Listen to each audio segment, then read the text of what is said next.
జిల్లా అధ్యక్ష బాధ్యతలు ఎలా ఎంజాయ్ చేస్తున్నారు? అధ్యక్ష బాధ్యతలు ఎంజాయ్ చేసేది ఉండదు, బాధ్యత కంట బాధ్యతలు పెరిగినాయి, పని పెరిగింది. అంటే మీ పార్టీ అధికారంలో ఉన్నప్పుడు మిమ్మల్ని ఎక్కడో ఒకసారి ఒక కరేపాకులో వాడుకుంటూ వచ్చారనమాట. ఎక్కడ అవకాశం ఉంటే అక్కడికి పంపించి మీ సేవలను వినియోగించుకుంటూ ఒక కరేపాకులో వాడుకుంటూ వచ్చారు. ఇప్పుడు పార్టీ ఘోర పరాజయం తర్వాత కర్నూలు జిల్లా బాధ్యతలు మీకే అప్పగించడానికి కారణం ఏంటి అసలు? అంటే కరేపాకు లాగా అనేది ఏం లేదు. ఇప్పుడు అనంతపురం జిల్లాలో ఇన్ఛార్జి అవసరమని అక్కడ పంపించినారు.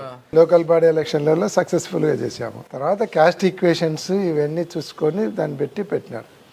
ఎప్పుడైతే ఆయన ఎవరికి ఇవ్వాల్సినటువంటి గౌరవం ఇస్తానే వచ్చినాడు, బాధ్యతలు అప్పచెప్పినాడు.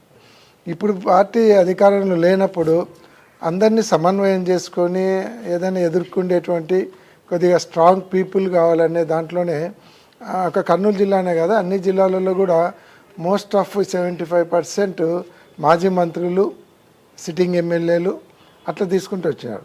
అంటే పార్టీ అధికారంలో ఉన్నప్పుడు అంత స్ట్రాంగ్ లీడర్ లేకుండా జస్ట్ ఒక కన్వీనర్ లాగా పనిచేసేటోళ్ళునే సరిపోతారు. అధికారంలో లేనప్పుడు అందరికీ భరోసా, ధైర్యం కల్పించడము, అవసరమైతే పోరాటం చేసేదానికి సిద్ధం ఉండడము, అటువంటి వాళ్ళు కావాలనే దాంట్లో ఇప్పుడు అధికారం లేనప్పుడు స్ట్రాంగ్ లీడర్లను పెడతారు.